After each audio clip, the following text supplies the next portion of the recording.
What's up, everybody? We're going for another classic review, and today I'm going to be talking about my thoughts on the second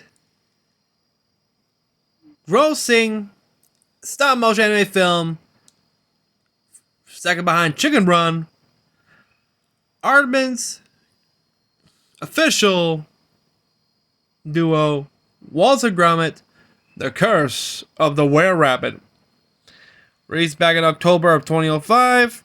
And this was the first ever feature-length stop-motion anime movie featuring the famed dynamic duo, which I think they earned the title, on their greatest adventure. But first, did you subscribe? Did you hit the bell? If so, are you the type of person who likes gardening? How big are your vegetables anyway? Are they as gigantic? If they are, you have been marked by the hairy beast itself, because you're gonna have a visit from the were-rabbit itself if you stop growing those damn vegetables too big, because God did not make those vegetables freakishly big. So yeah, Wallace and Gromit Curse of the Were-Rabbit was I say this is the one that both DreamWorks and Aardman, well, mostly DreamWorks, wanted, since, it was directed by Nick Park and Steve Box, which is Box's featured directorial debut as the second feature-length film by Aardman after Chicken Run back in 2000. It was the last Aardman animation film to be distributed by DreamWorks Pictures, as the studio spun off as an independent studio in 2004 until its acquisition by Universal Pictures back in 2016. Curse of the Were-Rabbit is a parody of the classic monster movies back in the old days, as in styles of Hammer horror, which is, if you don't know, they're the British versions of like Universal to classic horror movies back in the 30s and 40s, while Hammer was famous for horror movies in the 50s, the 60s, and the 70s until the 80s. And still going strong. It also serves as a part of Wallace and Gromit series, created by Nick Park. The feature centers on the two famous duo, as they are now a vermin pest control. Correction, humane pest control, as they don't kill the rabbits.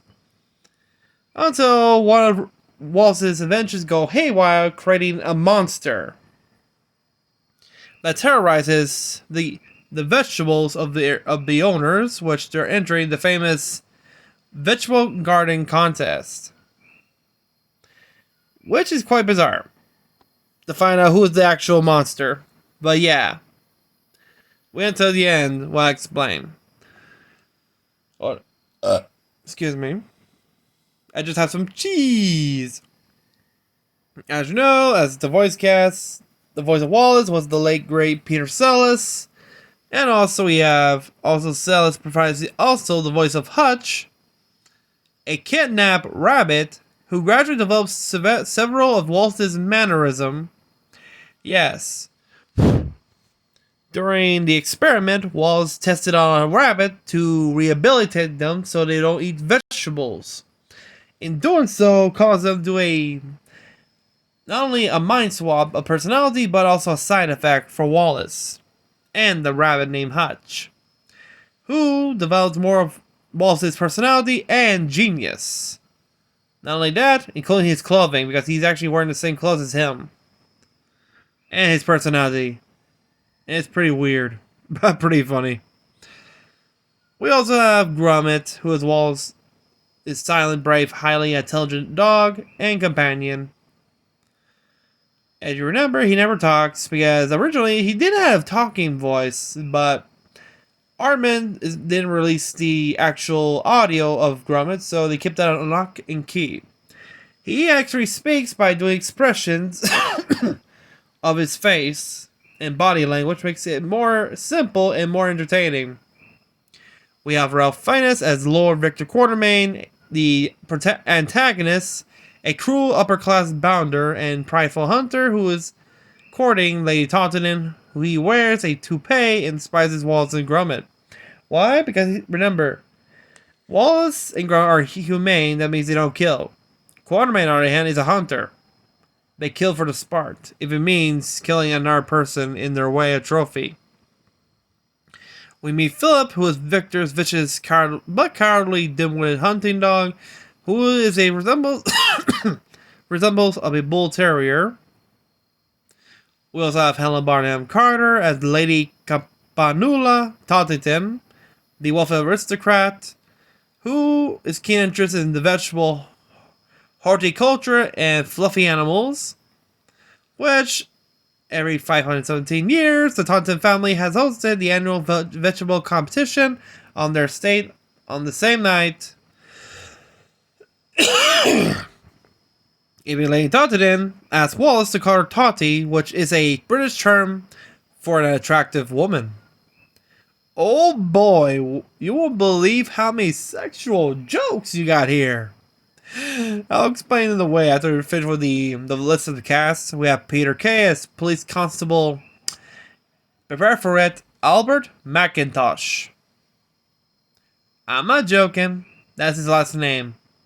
And remember, they gave him the last name McIntosh because it's related to an Apple computer, which DreamWorks was founded by Steve Jobs as well. So yeah, give him the last name after a famed Apple computer.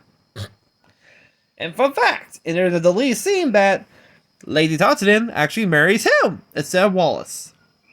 But she still shows affections to Wallace, if you've seen the deleted scene, which is pretty interesting. And we have others like Nicholas Smith as Reverend Clement Hutch, who plays a decent role because, face it, he's the priest who knows about the lore of monsters and questionable magazines.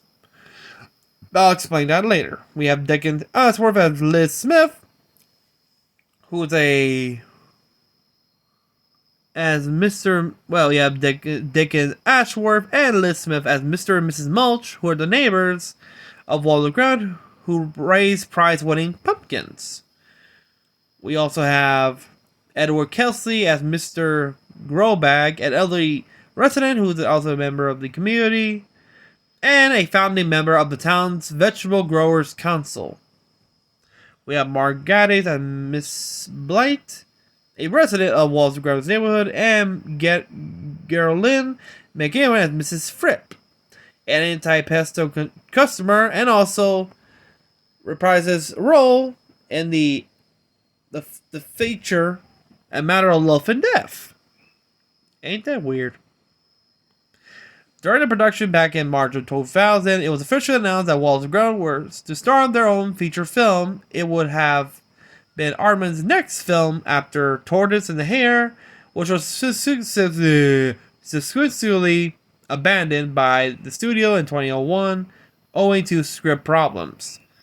Directors Nick Park and Steve Box have often referred to the film as the world's first vegetarian horror film. Peter Sellers, who's the original voice of Wallace, is joining in the film by Ralph Fiennes, who's doing the voice of Victor Quatermain, Helen Bonham Carter as Lady Tottington, Peter Kay as PC. God damn it. Yeah, that's the one for short. PC Macintosh. A snub for the PC, Windows, and the Apple Macintosh computer. We have Nicholas Smith as Reverend Clement Hedges and Liz Smith as Mrs. Mulch. As established in the preceding of the short film, Gromit is a silent character which we all know communicates purely by body language. The film was originally going to be called Wallace and Gromit: The Great Vegetable Plot, which of course backfired because market researchers disliked it. The film reported release date for The Great Vegetable Plot was November of 2004. Production officially began in 2003 in September, and the film was set to release in 30th of September 2005, and in July of 2003, Entertainment Weekly referred to the film as Wallace and Gromit: The Curse of the Were-Rabbit. Thank God. That sounds a lot better than a vegetable plot. What? Kids can't eat their veggies? Or eat the broccoli? Without cheese? Or caramel? Ain't that weird? Parker. Okay, Nick Park said that after separate test screenings with British and American audiences, including children, he adjusted the character's speech for American audiences. Park was often set notes from DreamWorks, which stressed him. He recalled one note that Wallace's car should be trendier, which he disagrees with because he felt making things look old-fashioned made it look more iconic, which I agree. The vehicle Wallace was driving in the film was a Austin 835 van, in collaboration with Aardman. In the spring of 2005, a road-going replica of the model was created by brothers Mark and David Aardman, founders of the international Aardman Austin 835 register for promotional purposes in a 500 man-hour customization of an original 1964 van received in full-body restoration before being dented and distressed to perfectly replicate the model van used in the film. The official color of the van is Preston Green. If you don't remember that name, Preston is the name of the antagonist from the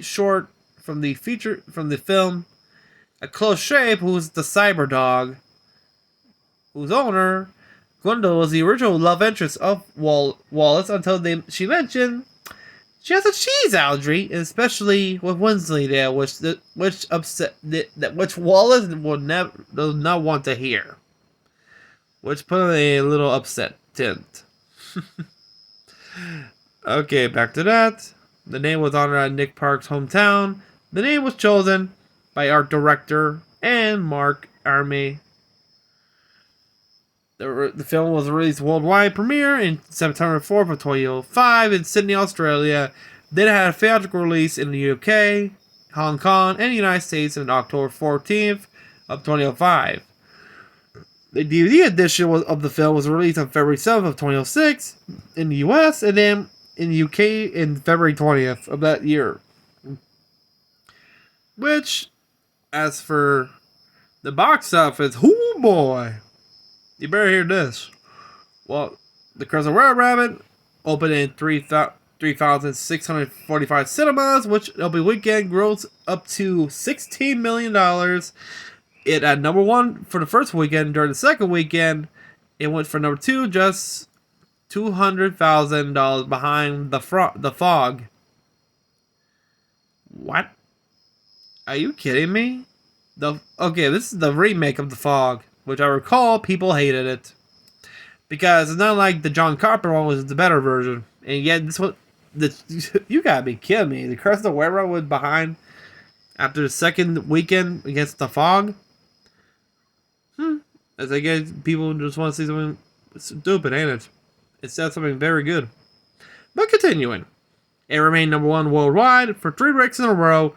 The Crescent Railroad grows up to $192.6 million at the box office, which $56.1 million was from the U.S. as of January of this, last month of January 2023. It is the second highest growing stop motion anime film of all time, behind Aardman's first film, Chicken Run. As you know, as the approval ratings in Rotten Tomatoes has reached a 95% based on 184 reviews and an average of a 8.1 out of 10. Which in the CinemaScope, it has an average grade of B+ of an AMF scale. But in 2016, Empire Magazine ranked it number 51 out of their list of 100 best British films in their entry, stating the sparkling Curse of the Were-Rabbit positively brims and ideas of energy, dazzling movie fans with sly references to every from Hammer Horror and The Incredible Hulk to King Kong and Top Gun, and bounds along like a hound in a hurry. Which I do agree. But you better hear about the aftermath.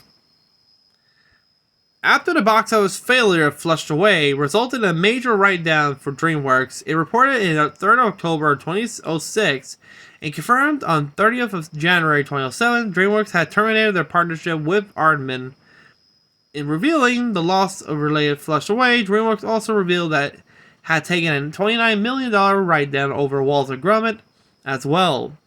And their film underperformed expectations despite grossing $192 million against a budget of $30 million. The fuck? They earned a massive profit and yet they consider it underperformed? What were you expecting? $1 billion? Dumbass is what you expect. Your Avatar? Oh boy.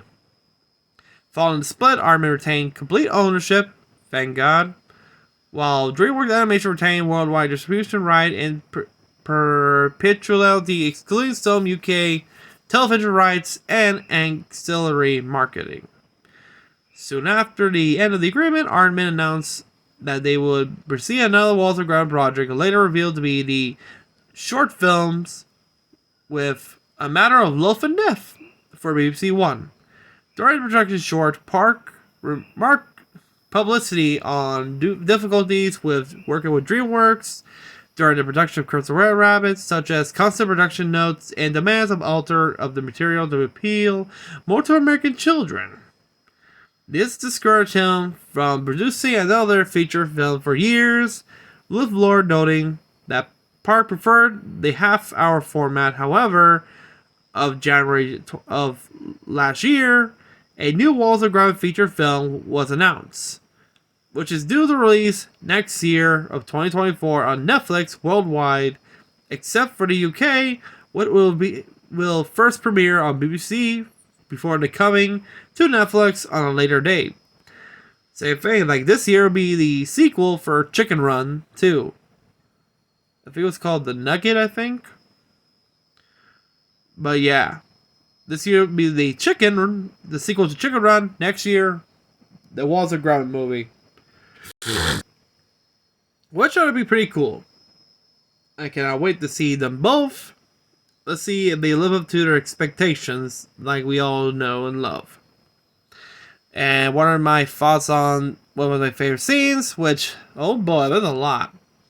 I think it has to be the funny again with the sexual scenes because, okay, to those who are too young, there was a scene where, well, Wallace meets with Lady Tottington and meet her at her arboretum, which is a garden, like a greenhouse up top of the roof, which she shows off her produce, her vegetables, and that. And there was a scene she was up close to a squash or a pumpkin or a melon, I think, rubbing them as like breasts, and Wallace is like pulling his collar, like, oh, they're quite nice, Lady Tottington. He was sweating, like he knows what he was thinking. She said that Quatermain does not admire her produce. He says, his loss then, your ladyship. And there was another one where I think it was the ending where Wallace finally becomes human after no longer being the rabbit. He manages to regain consciousness. He wakes up, hugs Gromit, unaware that he's butt naked. And when he's about to hug Lady Tottington, she knows it and she starts to giggle. And Gromit gives him a box to cover himself. And guess what the box says? Contains nuts. No shit. Of course he contains nuts. I think that has to be a cheeky joke for them. Oh boy. According to Were Rabbits, I think you guys have good scenes like the scene where we see the vicar coming out his greenhouse before we encounter the beast. Well, off screen. Oh my god, he just grabbed two characters like it's a cross, like, mercy! And he faints. Then we meet him with Quatermain in his home residence, and of course, I forgot their way of being dramatic, like, a bullet with the lightning strike, which it got pretty annoying. A bullet made of gold. And the most corniest joke of all, 24 karat gold. And he had 3 bullets, it ran out. He grabbed the trophy, which is made of gold, grabbed an old, like a 17th century rifle gun, loaded the damn thing like a cannon, which of course he knew his Wallace, so yeah. He told her, well, If I can't have your money, I'll back your bunny. Yeah. He even pinned her down with a spear on her hair. It's kind of weird she put bandages on her hair where the spears were. That's actually pretty funny if you ask me. There were other scenes as well, like I think it was the time when Wallace tried to figure out who was the were-rat, saying that if Hutch was him, then he must be the were-rat, which Gromit just like that. He opens the door and it turns out it's Hutch. He walks down 2 feet wearing Wallace's clothes. He shows the cheese. He just went, I do love a good gorgonzola. Oh dear. Which, yep, Wallace, you're the rabbit.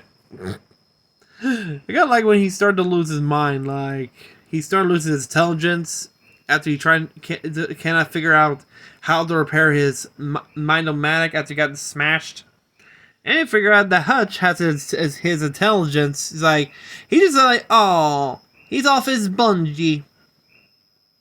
Oh god, it's actually pretty funny. There are memorable scenes, but yeah, it has to be the ending where when both Wallace and Lady Taunton announced the opening of the bunny sanctuary at her residence, and Wallace trying to get a kiss from her, but she just teasing him and the final we see Hutch being blown out of the ground. Jeez, and they're ending the end.